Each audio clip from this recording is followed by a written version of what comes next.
Hey, you know, I've had this thing, I've been carrying this around with for a while. I got to read it to you. You know, Gilbert Gottfried's a guest on our show every once in a while. Yes, he is. And he's a good friend of the show, and I love Gilbert. But I guess in June, I've literally held on to this since June, Variety wrote a review.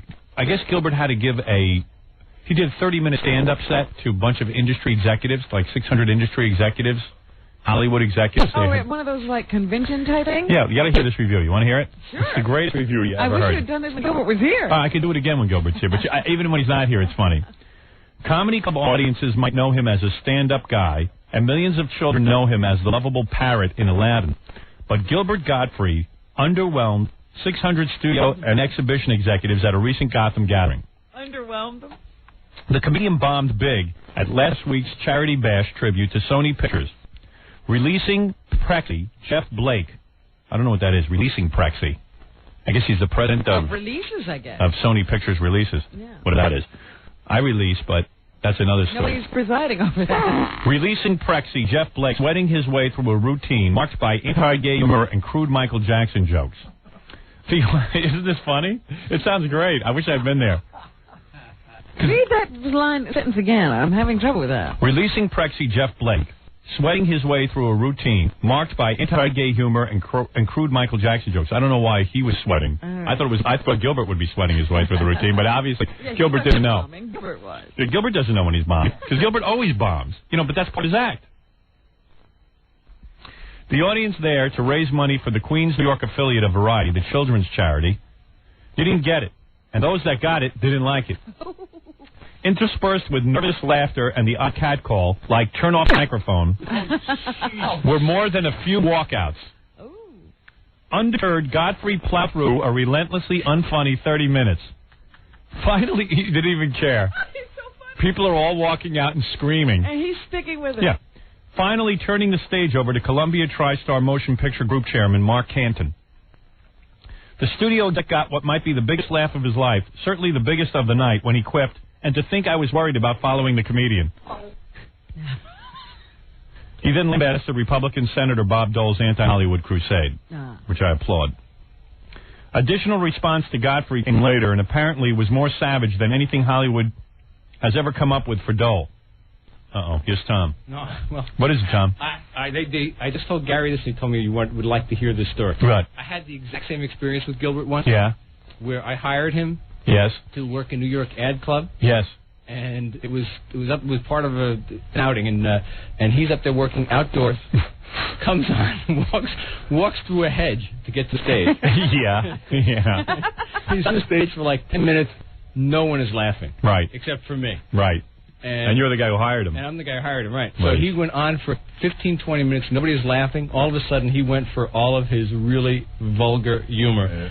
Did 10, 15 more minutes of that. On women's private parts, probably. Yeah, right. Absolutely. Yeah. Walks off the stage through the hedge. Yeah. And one of the other managers in the market came up to me and said, if he were my entertainment, I would have pulled him off the stage. And I said, I thought he was funny. Yeah, you liked it. Yeah, I know. Gilbert's a definite acquired taste. Yeah. Right. And Gilbert doesn't care. Well, you know the legendary Gilbert. No. You know the legendary Gilbert. He didn't care, right? No, yeah. Not even a little bit. Right. You don't think that he changed the material to suit the audience? Oh, no, I think he changed the material. As soon as somebody was laughing, he went from whatever he had done to suit the audience to whatever was the base, most body part humor. Wait, the way he plays it is, if you don't like this, wait till you hear this. Yeah, right. That's what I was saying. He's decided, I'll really gross myself. He must be doing gross material, and he goes, you know what, this crowd obviously wants more gross material. Like, I'm not gross enough. Yeah. He completely misreads the crowd. The legendary Gilbert story was that the Go-Go's did their reunion tour, like in 90 or something like that. So he was, they were playing Jones Beach, and the opening comedian got sick. Yeah. So at like 2 in the afternoon, they needed a comedian to open the show, and Gilbert lives in New York. So Ron Delner calls him and says, please help me out. So the whole audience is like 14-year-old girls with their moms. Yeah. And Gilbert goes out, it gets no laughs. Right. I saw a reprint of what he did. He just ran into these jokes using the C word as much as he possibly could. Referring to women. Yes, and they said that mothers were dragging their daughters back to the box office to demand a refund. Sounds like the material we heard at the New York Ad Club. Yeah, that's the material he always goes for when he gets upset. Yeah, right. He's such a wacko. Yeah. Additional response to Gottfried came later and apparently was more savage than anything Hollywood's come up with for Dole. The morning after the event, organizers appealed to a higher authority, registering a complaint against the comedian with the William Morris Agency. Oh, no. Godfrey's agent apologized for the comedian, noting later, quote, "It was one of those times when the artist and the crowd didn't mesh." End quote. I'm sorry. Isn't that great? I would have loved to have been there. I would have loved it. Must have been a great night. Just get Gilbert on the phone. I know. What in the world must he have been doing? Yeah. Well, Gilbert, he needs a crowd that definitely understands him. He needs a comedy crowd. Yeah. Not a bunch of executives who you don't know what they're into. In Gilbert's defense, I've seen him at Caroline's really go over big. He's incredible. Yeah. And people really think he's funny, so. It's not everybody. Because this is an industry function now. Is this going to hurt his ability to get work? No. People forget. And Gilbert, for the money, he'll take any gig, even if he knows it's wrong. Right. Yes. He doesn't care what the gig is. Yeah. As long as they're paying. What is it? I think I got Gilbert on the phone. I just don't remember to bring it up. Is it so different, the board? Yeah. Gilbert. Yes. What did I do wrong? You didn't do anything wrong. It's like being called to the principal's office. Yes. I just found this in my pile of stuff to read. Remember that review you got in Variety? Did you ever read it? The one yes. You bombed at some, Sony Pictures gig? Yes. I have my own for a copy of that. Yeah, you do? You mounted that. It's so funny. Did you frame it? I just read it on the air. I thought it was the funniest thing I ever read. Is that your best review ever? Michael Jackson jokes. And did you ever I don't think I ever asked you about this, did I? Yeah, I don't think so. No, I don't. You went to some function, had a little statue there that was of a man standing next to a little boy. That was a Sony. It was a Sony function. Yeah. And Gilbert went out and it just said he did gay humor and crude Michael Jackson jokes. And then Gilbert, when nobody's laughing, what do you do? That encourages me. I love the following lines. Interspersed with nervous laughter and the odd cat call like, "Turn off the microphone," for more than a few walkouts. Undeterred, Godfrey plowed through a relentlessly unfunny 30 minutes, finally turning the stage over to Columbia Tri-Motion Picture Group Chairman Mark Antone. How many people were left by the time you were done? You're like, when you see all those people walking out, do you what do? You just get angrier and then start doing even dirtier material? Yeah, it was supposed to be 15 minutes I was supposed to do, and I stretched it to 30. But you were pissing him off so much you decided to stay on an extra 15? Yes. Do you really enjoy that? Oh, he loved it. Figure him out. Is that what happens when you see people walking out and you're pissing them off? You just decide to stay on? Yes. Yeah, you refuse to be thrown off the stage. Exactly. You're going to torture them. I love that. And the people are...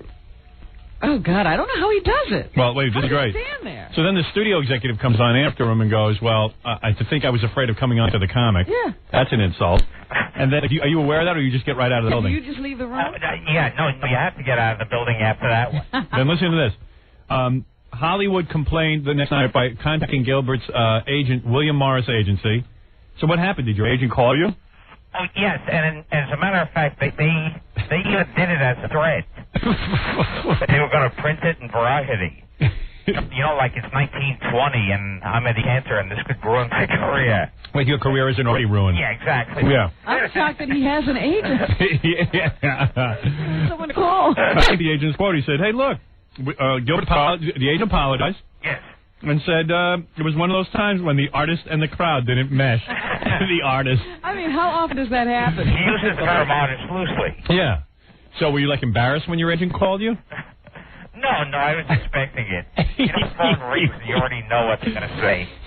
Did you go out with good intentions? You had a lot of good material? Okay, you have great... in Gilbert's defense, I've seen Gilbert... He's incredible. He's incredibly funny. Yeah. So you have good material. Yeah, Why don't you use it in these situations? He probably did. They just went into him, you know what I mean? Is that what happened? You went out there with good intentions, right? Yes, this was kind of like a radio event that I did.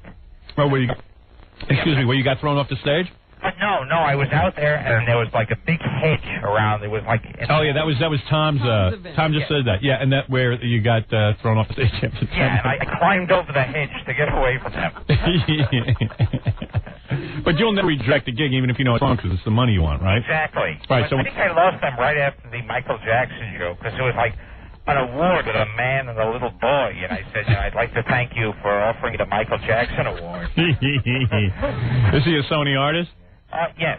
Oh, I forgot about that connection. Yeah, but come on, get a sense of humor. Oh, man. They start Were forgetting. these a bunch of Asian guys, or were they American? Yeah, were there any Americans in the audience? Yeah, if there were more Asians, I would have, done the usual jokes about, can you run out and get me another order of rice? So afterwards, you knew it went bad, right? Oh, yes. And then, you just... there was no way around it. And then what do? You just, snuck out of the building, or you, just stood there and, stayed the rest of the night? No, pretty much I snuck out through the service entrance. And how when you insulted all the people in the Go-Go's audience at Jones Beach, and they all stormed out and started demanding a ticket refund, did you hang around that night, or you just left also? Yeah, no, I snuck out that night also, and then I wrote an article in National Lampoon called 10 Jokes You Can't Tell at a Linda Carlisle concert. I only wish I'd been to that Sony. Yeah, follow him around. Yeah. He's having a fun time. Hey, Gil, the next time you have one of these big functions where you have to get in a tuxedo and stuff, yes, would you invite me? Oh, you'll be the first one. I mean, one of these corporate gigs. Yeah, one of these real corporate things, I just want to sit there and watch. I'd give anything to be at one of these. Is there anybody who's enjoying you? Is there a little group? Well, Tom said at the fiasco, at the radio fiasco, where Gilbert had to climb over the hedges and run away, Tom was having a great time. He thought Gilbert was right on. Tom was the only one left. Yeah, it's just that the other executives all came up and said, who booked the talent? And if that was my talent, I'd be very embarrassed. You just wonder. Well, Gilbert refuses to buckle. He's not going to change his act for If anybody. they don't like him, he really gets it. Yeah, I mean, he's not George Wallace or something. You know what I mean? He's not afraid. Right. He's not afraid. Not afraid. He's unafraid. Right. But, here, again, it is Sony Pictures he's talking to. Right. Gilbert would like to have a movie presence. He would, but he doesn't know how to get it. You know what I mean? It'd be nice if it happened, but it won't. What is it? I was with Gilbert one other time when the artist in the crowd didn't ask. Now that I think about it. What was that? It was down at the Valley Forge Music Fair in Philadelphia. He was the opening act for Buster Poindexter. Oh, boy. So everybody's there to see music. I mean, Right. I think Gilbert's one of the funniest guys I've ever seen. Right. I mean, he's got a brilliant act. But these people wanted to see Buster Poindexter, and this is 10 years ago. Right. So Gilbert comes out. As many times as Gilbert has opened for a musical act and realizes that the audience don't mesh, he'll still keep doing it because you're paid. It's great. It wasn't a big audience. If he's free. Gilbert's like a trailblazer, but the trail leads to nowhere. You know what I mean? It's never going to end up hitting the jackpot. That's right. He's always taking the road and just never going anywhere. It's great. It wasn't a huge audience. The place held 3,000. It was 1,500. So everyone's really close to the stage. Yeah. And Gilbert starts doing his act, and like I said, I think it's funny, but they just weren't there for that. So nobody's laughing, and I'm laughing partially because I think Gilbert's really funny, but also it's hysterical to watch nobody laugh and him not care. Right. So I'm laughing. Everyone's looking at me like I'm Robert De Niro in Cape Fear, because I'm howling at Gilbert jokes. And he just went ahead. He did what he had to do. Right. And keeps his eyes closed and he keeps going. Yeah. Now I know why Gilbert closes his eyes. Yeah, he doesn't want to see He doesn't want to see everyone walking out. Hey, Gilbert, with any luck, you'll get more parrot gigs and you'll be able to retire. Exactly. Right. So, anyway, when your agent called you, did he yell at you? Well, my agent called me and said, well, I don't know, should we do something to apologize? You want to give them the money back? And I go, Of course not. When's the last time you heard an agent offer to give money back? Must have been bad. Yeah, right. You want to give part of the money back. You I didn't. thought, excuse me, do you know who you're talking to? Yeah, but why would you want to give part of the money back? You did your act, so they didn't like In it. fact, you gave him more. You gave him 30 minutes. Yeah, I can't believe you were agent. I would have fired him just for saying that. And then, You know what I would have said to him? I'd say, okay, let's give some money back. Let's give your portion. Yeah. You give yours back. Yeah. And then the guy who he was talking to from Sony, who set it up, was talking about, this was his big threat, that he knew someone in Variety, and he would write this. No. And Well, why is he threatening you? I mean, they hired you, they got you, so they didn't like it. Job. So I would love to be Gilbert's agent. It must be so difficult because he could call me and go, Gilbert, how you doing? What? Yeah, listen, something went bad the other night. Yeah. Do you want to get some of the money back? Yeah, I mean, if it's how do you call and yell at Gilbert anyway? Yeah, how do you discuss career with Gilbert? You know what I mean? You could care less. Hey, Gilbert, maybe you should get a haircut and change your image. And it's like, Yeah, maybe you should go to certain places and wear different kinds of clothes. yeah, right. Maybe you should get a personal dresser. It's like, You know what you should do? You should get an agent with a speech impediment to field all the complaints. Yeah, get crackhead Bob to work. Yeah, hi, we're calling to complain about Gilbert Gottfried. Okay.